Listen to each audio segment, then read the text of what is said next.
Cryostasis shutdown complete. Vital signs stable. Activating area suit. Suit diagnostic complete. All systems function.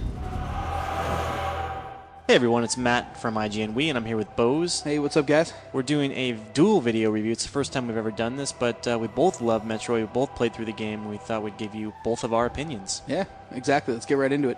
Before we go any further, you should know there are spoilers in this video review, so watch at your own risk. Corruption's the third game in the Metroid Prime trilogy, and in many ways it's the best of the three, don't you think? Oh, yeah, absolutely. I mean, the design, just from a mechanical and a visual standpoint, is much better than the other two games overall. I think this is the definitive version. I have to agree. Yeah. If you're a Nintendo fan, you obviously know about the Metroid Prime series. It goes all the way back to the original Metroid games, except now they've been reinvented in 3D with a first-person perspective. In Corruption, you once more play as famous bounty hunter Samus Aran. This time, though, you're battling both Dark Samus and there's going to be some twists along the way. You're going to see the hunters from the DS game, and you may even see some classic enemies from Metroid games way back. What you're going to notice right off the bat is that Prime 3 has a much more cinematic feel than previous games, and that also extends to voice acting. All the characters, humanoid this time around, actually have speaking parts. It's funny because we often complain Zelda didn't have any voice roles, but Retro really did it right. Samus doesn't talk, everybody else does, and it actually works really well. Yeah, and dare I say it, it actually has more of a Halo feel almost, because it's very epic. You feel like it's the end of a trilogy, and you're actually part of this larger group in a larger universe this time around. Early screens of Prime 3 didn't look so hot, honestly. It was kind of blurry, not so great on the environment selection. I don't know if you remember those, Bozan. It absolutely was. But you really have to give this game credit, and you really have to see it in 60 frames per second in all its glory, widescreen, 480p, to truly see where the game has kind of gone beyond what Echoes and what Prime 1 originally did. Exactly. So to be a little more specific, though, you've got now bloom lighting, which looks really good, I think. Right. They've upped the texture resolution, so if you're seeing the environments up close, they look a little crisper. Maybe not noticeable in some of our screens, but once you actually have it on your TV, you'll be able to tell. Beyond that, the particle effects have seen a dramatic improvement. Character models look a little better, and animation all around is looking pretty spot on. Yeah, and it's interesting when you look back and you think about what you saw when you played Prime or when you played Echoes. It doesn't really look that much different, but when you actually get it in there and you're playing it, you see all these little differences, it really starts to add up. Yeah, and also coming off Echoes, which had the drab, purplish dark world, here you've got a variety of gorgeous environments, and you're traveling through a galactic empire, basically. You're going between planets, all which have a different look. So you have that fire world, you have that snow world, you have like the high-tech environments, you have the biological environments, and you've got some crazy stuff in between. We won't even talk about some of the seed places you go to, but I mean, there's some, let's just say, alien stuff going down. Moving away from the visuals, though, is really what made the game for me, which was the gameplay. Basically, the Wii Remote is exactly what what the game needed to draw on guys like me that are very shooter-intensive, but maybe didn't really give Prime a fair shake on GameCube as they should have. Yeah, exactly. We played Medal of Honor, we played Call of Duty on Wii, and this has them beat. The controls are tighter, it's faster, it's more responsive all around. Not to say it's perfect, you don't have a mouse and keyboard set up at your hands here, but you do have the ability to really navigate the world more speedily and just with a lot more freedom than you had before. And then you've got the 3 different modes that Retro basically lets you use. Advanced is pretty much the only one I'd ever use. Am I in agreement with that, right? Absolutely. It's if you use the basic mode, the standard mode that it comes with, that's basically playing Red Steel mode. That's baby mode. I would not recommend in the least. Right. Yeah, Red Steel Prime is pretty much how we describe it. Yeah, Advanced is the one because you can actually turn much quicker and it just feels much more responsive. I know we're beating a dead horse here. It's really good. You guys are going to like it. It definitely proves the Wii Remote more than any other game to date. Yeah, and then Retro actually proved that you can use the Wii Remote gesture system without being really gimmicky, too.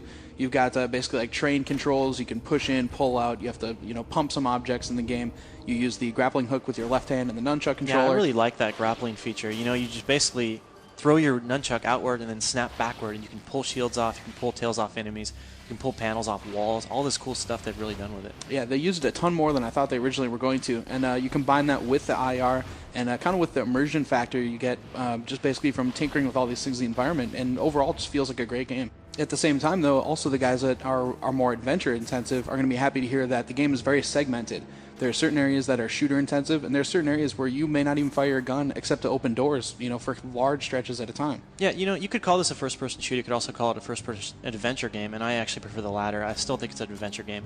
It's not like the game has suddenly been dumbed down, and it's just a shell of what it used to be. That's not the case at all. It's still very much, it has that retraversal nature where you're going through the world. and you're solving environmental puzzles just as much as you're gunning down enemies. Yeah, and on top of that, I've got to give props to the level design, because you always got the thing where you tease and you say, yeah, there's going to be something that I'll come back to later. In this game, though, it's really thought out, really well thought out. You're basically forgetting about an area, going on to a new place, and then by the time you're ready to come back, you're fine with stepping into that world again. And it kind of lends itself to that graphical diversity, too, within the levels, because you're not staying in one place for too long.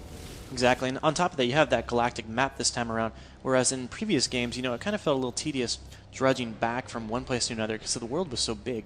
It could take a long time just to get to one place. In this game, you have that map. You can jump from spot to spot, and that really takes some of the tediousness away. Yeah, and then you combine that with the ability to fly and command your ship, and also having an onboard mini-map that's always on your screen, and just makes the game a lot quicker, a lot more fluid, and overall just more intuitive and fun to play. I think you can probably tell by now that we really like Metroid Prime 3. We're going to give you a few examples, though, some specifics as to why we like it, or maybe dislike it a little. And I'm going to start it off by talking about the way the game begins. Samus actually starts out with all of her weapons and doesn't lose anything, and this is the first in the Prime series.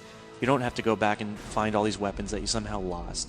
This time she starts out as a badass, and she continues on. She picks up new weapons right off the bat and just goes from there. Yeah, huge plus for me. I mean, finally we don't have to sit around and wait for a double jump. We don't have to wait for missiles. We don't have to find our charge shot.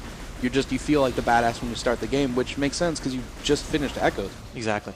So moving on, we're going to talk about one that is kind of a downside, which would be loading times. Basically, they've hid them really well. You can shoot doors, and the game basically loads before it opens it.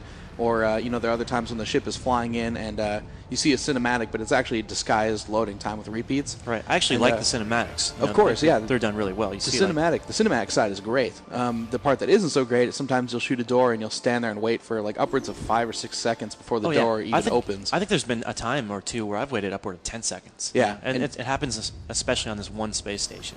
On the flip side, though, you've also got the corruption mode. Specifically, my favorite is the hyper mode in the game. Basically, Samus is corrupted, and you get to use a ton of really funky, like, phazon-based powers and really screw people up in the environment. Yeah, you just hit the plus button on the Wii Remote, and you go into this mode, and what's cool about it is you're an ultra badass in this mode. You can take down enemies like Metroid in shots that would take numerous missiles. It would take a lot longer if you weren't in hyper mode. Yeah, and also you develop them in tandem. So you'll start getting things in the main mode, and then you'll also start getting hyper mode things that are only being used in hyper mode. So it's a great way of doing kind of this light and dark thing, but not needing to split the gameplay. Prime 3 also flows much better. Maybe it's a little easier than the first two games. I don't know. I think maybe it might be. But it does flow really well. You just go from point A to point B. There's not a lot of interruptions, except you get to this one point in the game where you have to do this fetch quest. And it's just really cumbersome, and I don't know why it's included. It doesn't do a lot to actually add to the experience. I don't know about you. What do you think? Yeah, basically you're finding these energy cells, and it's pretty tough. I mean, you can use the logbook, you can use your inventory and kind of get clues for these things, but it is very much like the Halo 2 kind of thing where it's like, we're going off to the battle, we're about to finish the game, oh, but just kidding, you got a couple hours of fetch quests. Yeah, oh, you need this energy cell, go find it, good luck. Right. And the crazy part was, Bozan and I just spent hours trying to find exactly where we could find the locations of these energy cells in our logbook, because it actually tells you in the game, look in your logbook. However, you want to look in your inventory screen. Remember this. Right. We're showing it to you right now screen. for a reason. Make sure you look at this. Because otherwise you will be stuck for 7 hours like we were, twiddling our thumbs and wondering where the hell to go. The boss fights in this game are pretty epic and pretty satisfying. We're only going to show you one in this video, and it's an early one, but rest assured there are some great ones that lie in store. And I think you'll agree with me that they're just pretty awesome. Yeah. Oh, for sure. I mean, they're better than Zelda's, in my opinion. And they keep ramping up the difficulty pretty good until I've got to say it was like a little bit of a miss for me that the game ends on an easier boss fight. But I have a feeling that has to do more with cinematics and less with trying to get the gamer to really stretch himself and have to repeat levels over and over. Yeah, I think too it didn't hurt that we were pretty much an ultra badass at that point. We could rock the house. So. Oh yeah, overall the boss fights are really good. I think you're going to love it just for that. Also of note, the game has a really cool reward system, so if you get 500 kills, for instance, you'll get a medal for that, and that carries over into the options and extra screen. Yeah, you can also actually connect to WeConnect 24. You can take screenshots with an unlockable screenshot taker, send those to people via the message board, get bobbleheads, all kinds of crazy stuff that kind of adds some replay value to it, and also throws in kind of an achievement system. Indeed, check out our cockpit. I think that's a stunning bobblehead right there, wouldn't you say? Not too bad, Matty boy. And the final one that I really want to talk about basically could act as a plus or a minus depending on who you are, but it's the fact that Corruption is still pretty much continuation of Prime 1 and Prime 2. You're seeing a lot of the same gameplay, and pretty much it's the same feel, so if you're cool with doing it again, you're going to have a great time. Yeah, it doesn't have that revolutionary feel that the first game had, because it was going from 2D to 3D back then. It does have those brand new controls which feel really great. It looks much better, and I think it flows overall better, and it's got that very cinematic feel as well. So overall, I think it might even be the better game, but we just can't rate it quite as highly because it's not quite that revolution. Right. Overall, I think it isn't a better game overall, but I think it just doesn't have that impact that Prime 1 had. Right. It's certainly better than Echoes, so don't worry about that. And get this game. It's a must-have. We've given it an Editor's Choice Award and a 9.5. It's one of the highest-rated games on Wii, and we highly recommend that you own it. Yeah, must have. Must have.